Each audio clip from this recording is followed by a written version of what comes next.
The CK truck has always been a popular platform for building sport trucks. So ever since it came out in '88. The reasoning behind going with the 88 to 98 is, one, we've always been really heavy into C10s, but you know, I think these trucks are going to really become more popular as the years go on. You know, they're still relatively affordable to get. To buy a 90 and kind of do something that would throw back a little bit to that. So with a little different twist, taking bigger brakes, bigger wheels, and kind of putting that modern twist on it, but still having that classic look.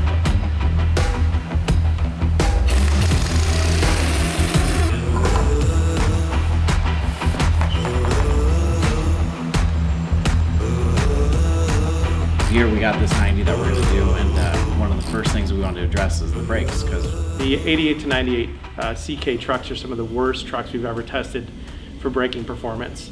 So it seemed like a natural fit. They featured undersized rotors and single piston cast iron calipers. So we're getting ready to support the lower control arm, so we can go ahead and get the ball joints loose for the spindle.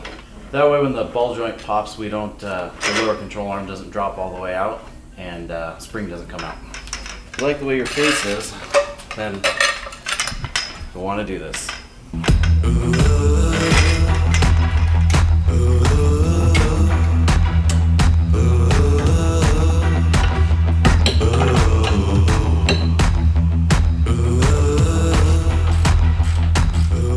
We're going to try and see if we leave the top shock mount hooked up, if we can still get the bottom through the lower control arm. We'll see if it works.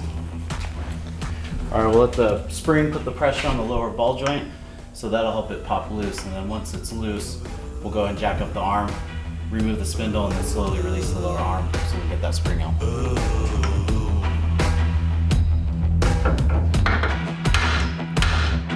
We're gonna go ahead and remove the upper ball joint, let the spindle come forward, and then that'll keep, if the spring does come out, it'll hit the spindle and mostly stay in there. So, but we should be okay. I think the spring's short enough to not come out of this.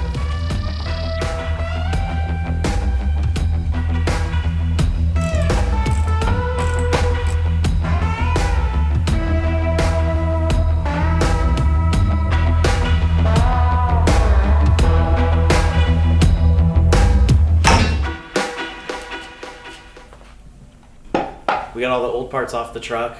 Time to go ahead and prep the new spindle. We're gonna be using a 2.5 inch McGoy spindle.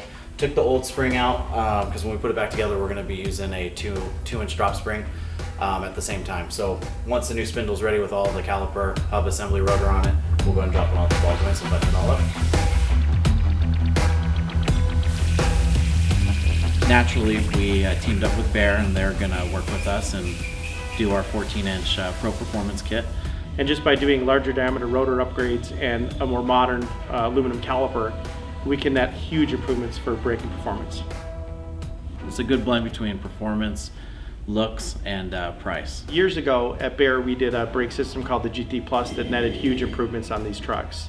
This is basically the basis or the start of what we're doing now with AZ Pro Performance. We're taking basically a 14-inch cross-drilled, slotted, zinc-plated, directionally vented rotor. The system is going to feature the same type of 2-piston aluminum caliper, but we're even going to go with a little larger diameter rotor. Again, it goes back to that perfect blend of performance, looks, and it just works really well, and it can accept that larger 14-inch rotor. But the increased rotor diameter will even net bigger improvements than what we did in the past. Basically what you do is you cut the caliper ears off your factory spindle or factory style drop spindle like a McGoy's, Beltec, or anything like that. Once you cut those off, you're going to use the mounting points for the dust shield bolt holes. You're going to go ahead and drill those out, tap them, and that'll serve as a purpose to mount that caliper bracket. Once that's mounted, your caliper will mount up there, and we supply a fully machined billet aluminum hub.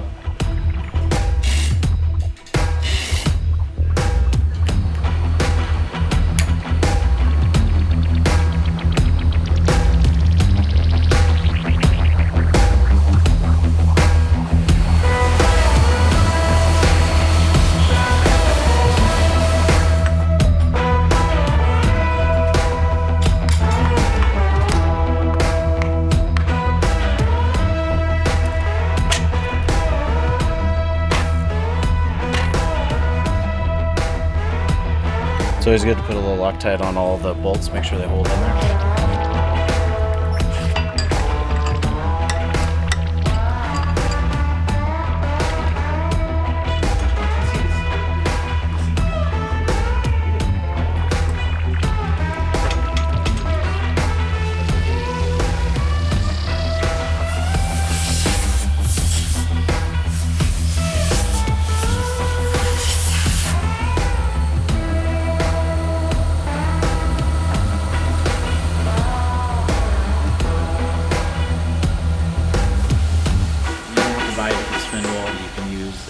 that you have.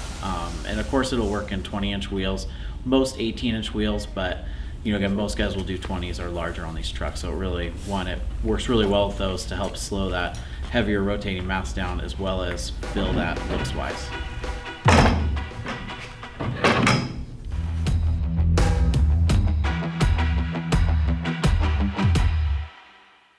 On the rear brake kit, it's going to work with a factory rear end. So basically all you have to do is pull the rear cover, pull the C-clips out of the axle, and pull the axle so you can get this rear bracket on.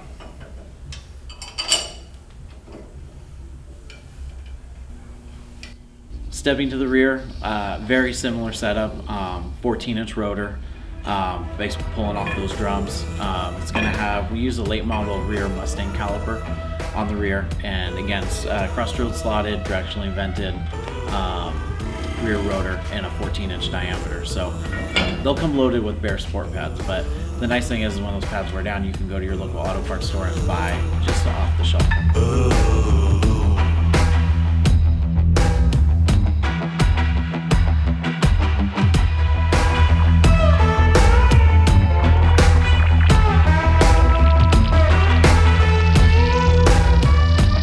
Got all the brakes finished up, the 14-inch with the C5 caliper up front, our revelator kit. So pedal feels great. The earlier trucks are rear ABS, so I mean, you don't have to worry about the rear locking up. It's a lot better than it was before. They did well. It's a hell of an improvement over factory.